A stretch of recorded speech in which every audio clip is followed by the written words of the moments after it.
going by yours and Neil's and Jeffy's messages on Saturday, I was looking back through them and I was like, I don't think I need to go and watch this back to get a feel of what I'm going to be needing to talk about on the pod. I've gone back and watched the highlights before we podded tonight, and I was just kept waiting for the Cobblers to have a chance. It was like, all right, maybe we'll have a shot in this highlight. Nope. No, that's them again. That's them again. That's them again. Oh, spring it. No, that's them again. So, was that literally, was it all it was Tony Springett's shot? Was that our only real kind of effort on goal? I think from memory, Sam Hoskins did blaze one on the turn with a left-footed like half volley or volley that went, blazing high and wide. And that was about it. I don't really recall many other chances for us. Obviously, Shrewsbury win the game 2-0. If you don't know that, then there you go. You do now. Sorry to spoil the surprise. But it was an all-round, I would say, lethargic affair.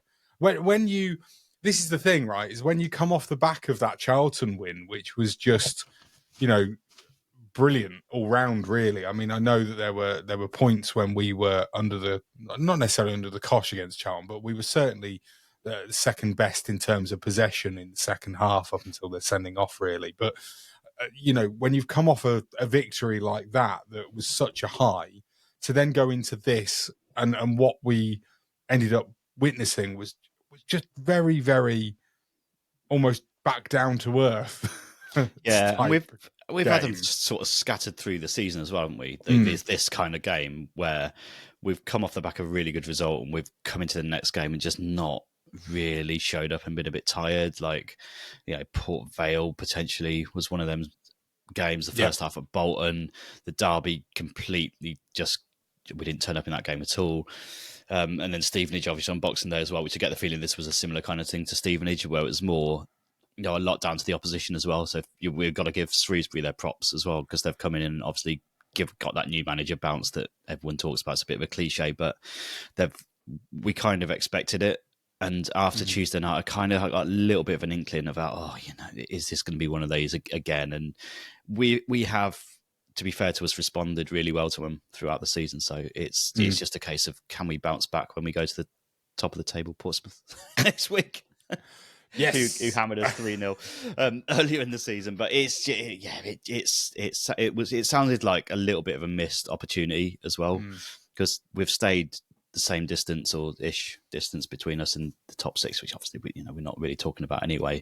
But it just would have been it would have been really nice to get that win and to give us a little bit of a carrot, wouldn't it? But it sounded to me from everything I'm reading from all the reports that it was one of those that's one game too many for the injuries, the tiredness. Yeah, I think that is a fair view of it, to be honest. As soon as essentially it felt, watching the game, like we just didn't have a midfield.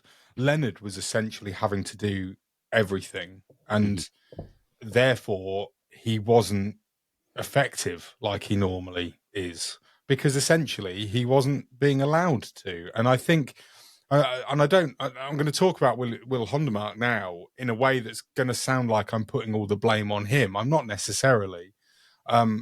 Or at least I'm not doing it in a way that I kind of go, he's rubbish and he should never play for us or anything like that. He's just not the type of player that works in that system without a McWilliams or a Sowerby. And that was the issue, is that we've then gone and got, Mark Leonard, who loves getting on the ball, loves creating and making us tick, essentially. But in order to get the best out of him, first of all, I think further forward, we've talked about that a lot. Him being, higher up the pitch is always a lot better and a lot nicer. But the one other thing that really helps him is having like McWilliams or Jack Sowerby with him, because they constantly make themselves available for him to give a short pass to then move and find a different bit of space that is maybe, more space, where he's not being as closed down as quickly, or he's able to then, pick a better pass to move us forward. Hondermark just seemed to not do that, and therefore it didn't help our cause. And I mean, I actually can't remember a moment where Will Hondermark stood out and did anything that was effective and wanted to sort of push us forward. Like I can't remember which game it was last season. Might have been Carlisle. He was dead on his feet towards the end of the game. He was out on his feet, but he still managed to sort of drive the ball with the ball at his feet, drive forward. And like, I think if he'd have been more or been less tired at the time, he would have slipped either Bowie in or somebody else in, and it would have been a great chance. I think we were 2-on-1 at the time, and maybe his pass just didn't come off. I'm sure some people will remember what I'm talking about, even if Danny's face suggests that he doesn't, as I look at him right now. But there was none of that. There was nothing from him that suggested that he was going to have an impact on the game.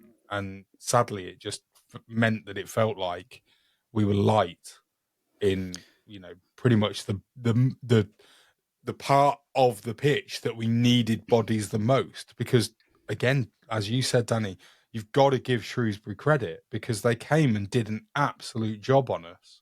They knew that. I think they probably knew. I think Paul Hurst probably knew, with it being his first game in charge, he won't have had that long to implement anything new. So he probably just went back to basics. And I think that's exactly what it looked like. Yeah. Back to basics, man mark, close them down, keep them, away from being able to make those passes that, delight us so much and get us going forward and attacking. And they did it really, really well. I think John Guthrie actually said in his post-match interview that the Cobblers basically failed to live up to the physicality and to match the physicality of Shrewsbury on the day. And I think that's exactly it. It never felt like... it felt from the start like Shrewsbury just wanted it more. They were there on us at every opportunity. And it was almost like they were really fighting for the points. And I think they probably did only come for a draw. But the longer the game went on, the more and more Shrewsbury were the only team really in with a chance of winning it because they were the only ones creating chances. And we'd had a couple of,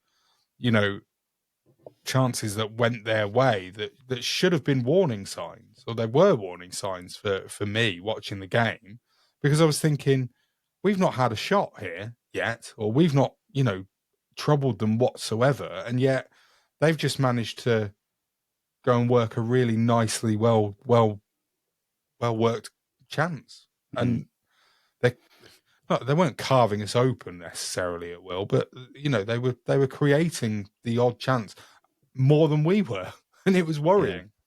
Yeah, and it's that it goes back to that we've talked about it all season, how important that Sowerby McWilliams role is, and how important it is to go and get someone now in the window in the next few days if we can, if that's possible, because we'll probably come onto it in a sec. But that role is so pivotal to us because of what it allows other people to do.